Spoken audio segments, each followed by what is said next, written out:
Hi, folks, with Tacitus today. Tacitus today, your pushback channel, and thank you for joining this audio live stream. Please listen to this presentation as you would a radio broadcast. In this essay, I'd like to cover sort of the wider issue of why do dirt poor basket case corrupt shithole countries remain that way? Why are they seemingly locked in an endless cycle of poverty that they can just never get out of? Why are they trying to export their surplus population desperately, export them to the West, and why aren't they doing anything to improve their own countries? Now, I recently attended, as a representative of the business I was sharing, I recently attended an international sort of like a trade sort of international trade show, I guess you'd call it, where there's people from all over the world in lots and lots of different countries, and they had their representatives there, like trade commissions and various others, and so I got to meet a number of them, and I ended up being in with a group in a sort of a semi-formal or semi-informal setting with one of the African basket case countries. This is one of the poorest countries in the world, and it's gone through numerous sort of civil wars and tribal conflicts and so on. Now it was an economic sort of basket case before the Europeans showed up, and the Europeans quit the place in the 1950s, and it's been in fact, it's in a much worse shape now than it was when the Europeans were there, but it continues to be an economic basket case. Ideally, it should be quite a rich country. They've got a lot of very good farming land and a lot of natural resources, things like gold and other extractable minerals and so on. So again, by rights, they should be quite a wealthy country, or at least in the middle income group, but not so. They're one of the poorest countries in the world, and they're one of the most corrupt. So here I am sitting with these people from this corrupt, basket case country, and these are all the elites. Now they're talking quite freely. They're very entitled. They're all black, by the way. They're very entitled. Some of them, they don't speak English so well, but anyway, we managed to sort of work through it. And once they've decided that I'm a nobody or someone that can't do them any harm, and I'm a long way from their country and so on, they start to sort of talk about how they come to be in Australia and why and what they're doing and so on. Now, these are very rich, corrupt tribal elites. So there's a few different tribes in the country, and these are the ruling elite. They live a rich first world lifestyle, and they're up there with some of the wealthiest people in the West, and they live a life according to that. But where does the corruption come in? Well, because they're a poor country, they get a lot of money donated to them by the rich first world countries, by the United Nations, various NGOs and all that thing. NGOs want a license to operate there, and so they have to pay corrupt payments to the ruling elites. So the United Nations gives I think it was the United Nations, if I've understood this correctly, or some, that could be the World Bank actually, but anyway, one of the big international funds gives a shitload of money for this basket case place to develop their business. There's nothing wrong with that. I mean, gee whiz, but instead of it actually going to developing business, it goes straight to the rich elites, who then take it for their own entertainment and their own pleasure and their own aggrandizement. None of it goes to what it's supposed to be there for. This simply goes into a slush fund for these rich elites to have a great time, and a great time they do. So now, again, one of the poorest countries in the world, okay? So these elites are staying at the most expensive hotel in Australia. They're eating at the most expensive restaurants in Australia. They're not getting takeout chicken down the road or something. These guys are going to, again, places where, even if you have a snack, you're spending $500 a head. And they're living, and they're going to the nightclubs, the most expensive. They're living an absolute, lavish lifestyle, all by money that was given to the country to develop their business, as in, develop their business sector. And they think this is quite okay. They're entitled to this. Why would they not do it? The money's there. They have the power to take it. Why wouldn't they do that? Why wouldn't they take it? Okay, the white people have said that money's designated to develop, the country's business. Okay, well, the white folks have said that. Why do they have the right to tell us what to do? If they've given us that money, then it must mean that they don't need it. And if they don't need it and we can use it for what we want to use it for, which is living a lavish lifestyle, why shouldn't we do it? What's wrong with that? So they come at it from a completely different point of view. The idea of responsible government, accountable government, probity, all this sort of stuff. They barely have a concept of that. It's just some silly notion that white people have, and we all know how stupid these white people are. And if you're that stupid, white people, to keep on giving us money, even though it's not being spent in the way that it's supposed to, then that's your lookout, not ours. It's not our problem. If we decide to spend the money corruptly and so on, then we're doing it, but you still give us the money, then it's your fault. It's not ours. So and so on. So they've got they've got an interesting view of things. So these people are living a lifestyle so lavish that I couldn't imagine it. When you're spending $2,000 to $3,000 a room on hotels per night, and spending thousands of dollars per day on going and the most expensive restaurants and the like, then.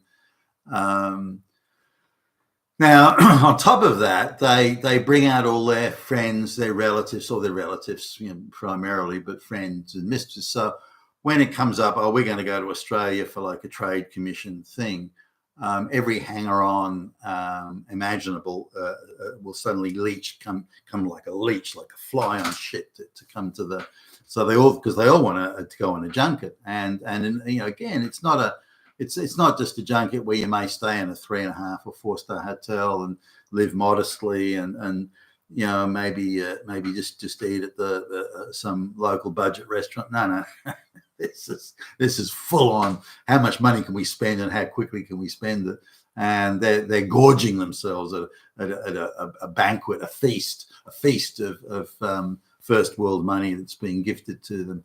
And the corruption is sort of mind-boggling. I mean, these are places where the infant mortality rate is 25%, and where there's one doctor for every million people. So, it's a total basket case. And yet these people are living the absolute lavish lifestyle. But they're also commenting indirectly about how there's various other Western governments, whether it's the United Nations or I don't know, UNICEF or the World Bank or the this or that or the World Development Bank. It doesn't matter. But money's coming at them from all sides, and it's being intercepted and stuffed in the pockets of a one, I don't know, probably be, I think, I had a look actually online. I would think the tribal elite in charge would be, say, 1 in every 500 people in that country. But they're gorging themselves on Western, and none of it's going to the business. Now, if you look at the GDP, in fact, any economic measurement in this place, the needle has gone downhill for decades now. So.